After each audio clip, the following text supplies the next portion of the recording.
this is you right now, don't worry. We're going to go through everything in this video, the reasons why. I'm going to share a bit of my experience too, because I've 100% been in your shoes right now. But we're going to go through some potential reasons, things to do about it, and yeah, let's get into it. Hello and welcome back to Cycle Sync with G. Today being the final day of the cycle and the day before the period comes, I thought it's a fitting and good time to talk about what happens when she doesn't come. So this episode on day 28 is dedicated to all the late period. And also, since it is the day before your bleed, this is how you can ensure that she comes smoothly and naturally as she should. I want to start this also by saying that not every cycle is 28 days long. That's kind of the textbook cycle. But some cycles might be 26, 27, some 31, 32, 33. It very much is your cycle, right? And what is regular and normal for you.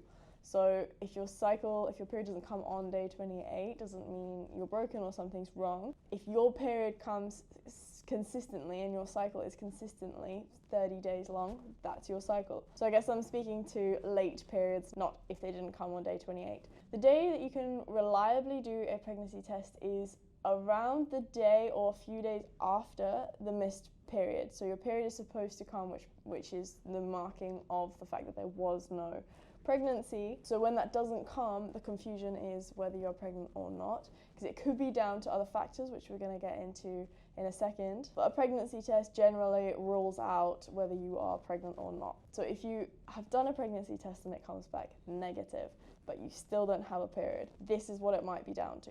Hormones are super sensitive, and basically, if in the last month you've experienced, actually in the last 3 months, because our ovarian cycle is 3 months long. So anytime in the last month or 3 months, if you've experienced something incredibly stressful or changed up your exercise routine, and maybe it's, a little bit more intense and crazy, if you've changed your diet, if you've moved countries, you've been traveling around a lot, anything like that that's kind of an environmental factor is essentially going to cause a little bit of minor stress on the body.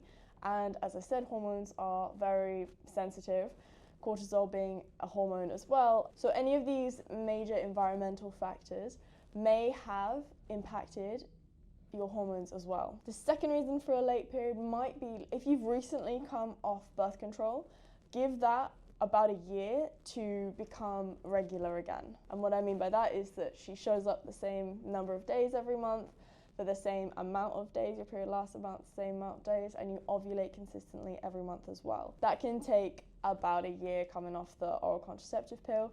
And another reason for irregular periods might be something like PCOS, endometriosis, low progesterone, hypo or hyper, like thyroid issues. Those can also affect the regularity of your cycle too. But mainly if you know that you're not affected by PCOS or any other hormonal thyroid issues, and you haven't recently come off the birth control pill, and you've done a pregnancy test and it's negative, the most likely cause for a late period is probably stress, or not resting enough, or pushing too hard, doing too much, changing in diet and exercise routine. Those are probably going to be the main things. It's not something to worry about. If it lasts longer than 2 weeks, but then she comes, monitor it the next cycle and the next cycle after that. And if this happens for 3 or more cycles, then consult a doctor. But subtle changes in lifestyle and environment are likely to affect your hormones. So this isn't something to majorly worry about.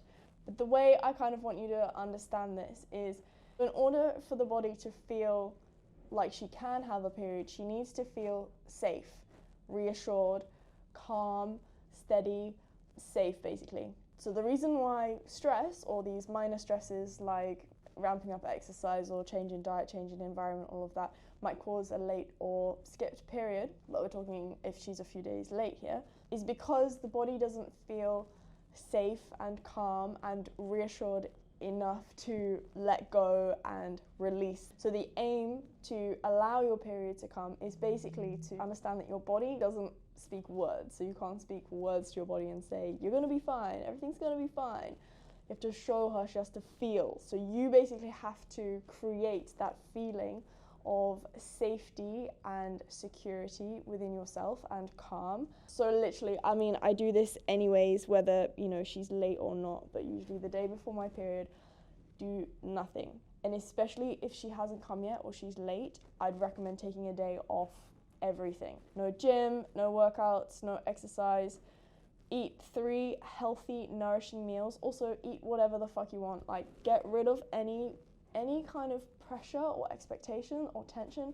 Just relax, release, enjoy this day. Take this day for you to give to you everything, you know, celebrate. Basically, it's the last day of your cycle before you start a new cycle. So maybe just see it as a going away party or a celebration of the end of that cycle before the new one begins. Like a kind of New Year's Eve party, I guess. Give her everything she wants, everything she needs.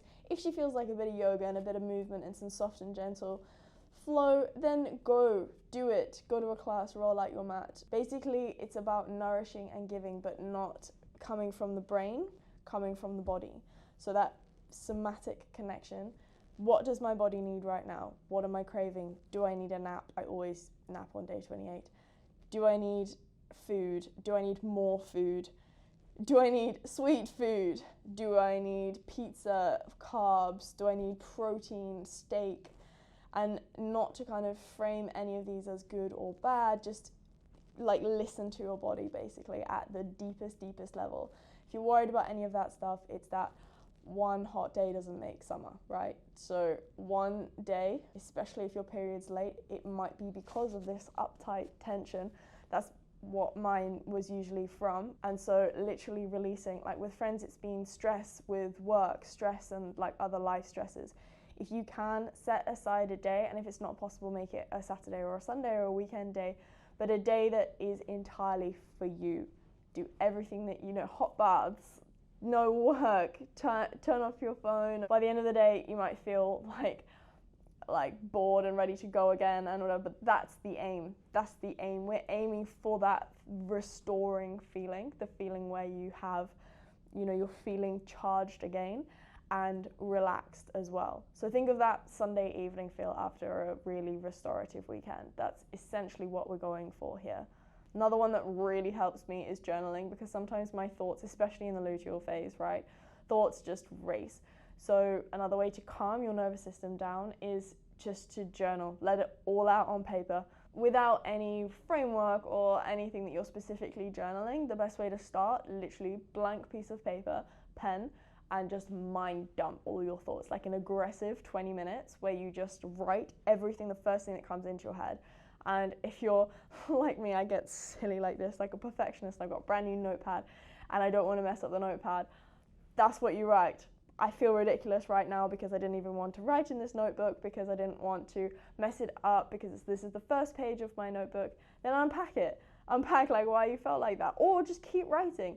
It's a beautiful, whatever outside, I'm wearing this and this and this right now, I've done this and this and this week, and just flow with it, see what flows, and start with things like that, or like, you know, what I ate today or what I did yesterday or whatever, and then roll with what thought comes next. Just write, just literally write. Eventually you'll get into feelings and emotions, and I felt like this, or this made me feel like this, and then unpack those further.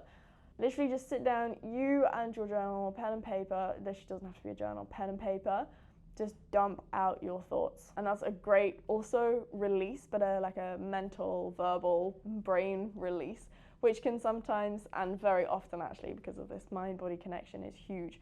That if you release a big, you know, like a blockage in a pipe in your mind by just writing it all out on paper, more often than not, or quite likely, it might release a kind of somatic blockage as well. So I definitely give that one a go. And then the last thing is, I know it can be worrying and stressful, and you're worried, you know, what's happening right now? Am I actually pregnant? Was the test wrong?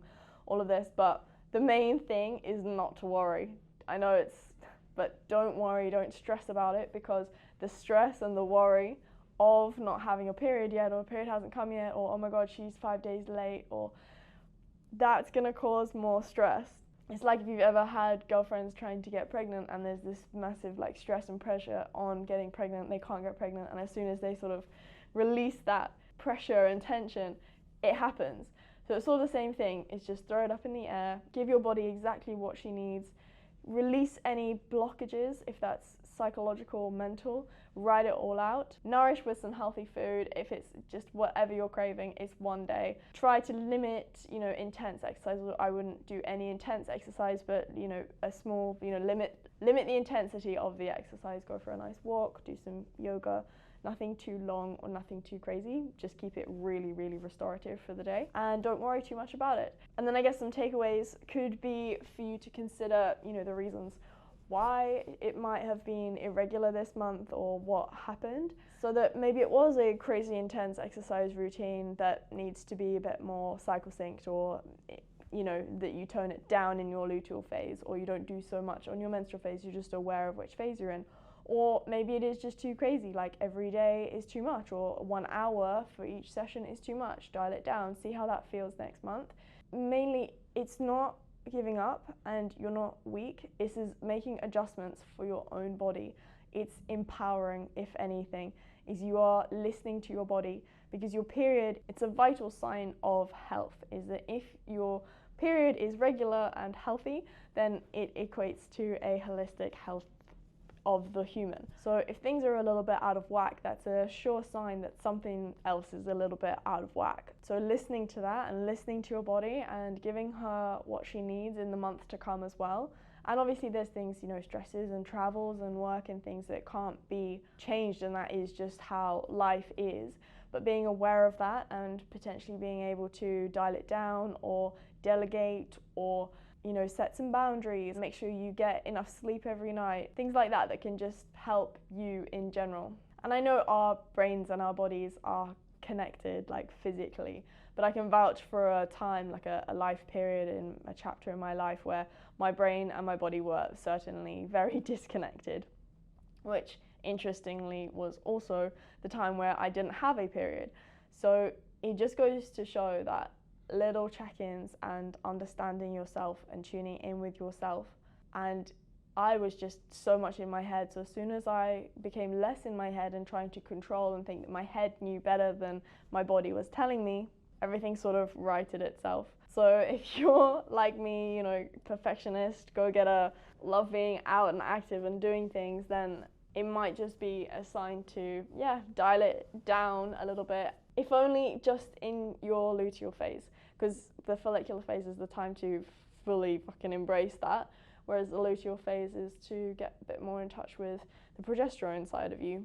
That was something that big pillow for me to swallow, big pill for me to swallow. But anyway, I hope that was helpful. Main thing here is don't worry. Second thing is listen to your body, give her everything she needs. No intensive, crazy exercise.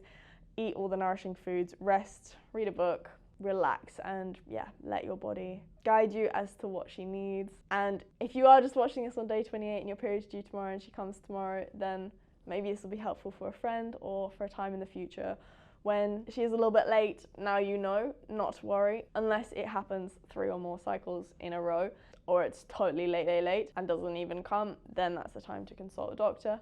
But otherwise, I think I've said most things in there.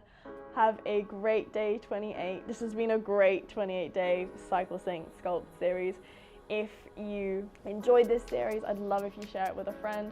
If you didn't start from day one is tomorrow. There's a workout or a video for every single day of the 28-day menstrual cycle. So if you haven't already, check that out. The links to have it in a PDF version on your phone are in the description below. And if you'd like to work with me one-to-one, I'm also a personal trainer and we personal train in sync with your cycle. So enjoy your ice cream and your reading and your day 28, and I hope it's been a great cycle and all the best for the next one to come.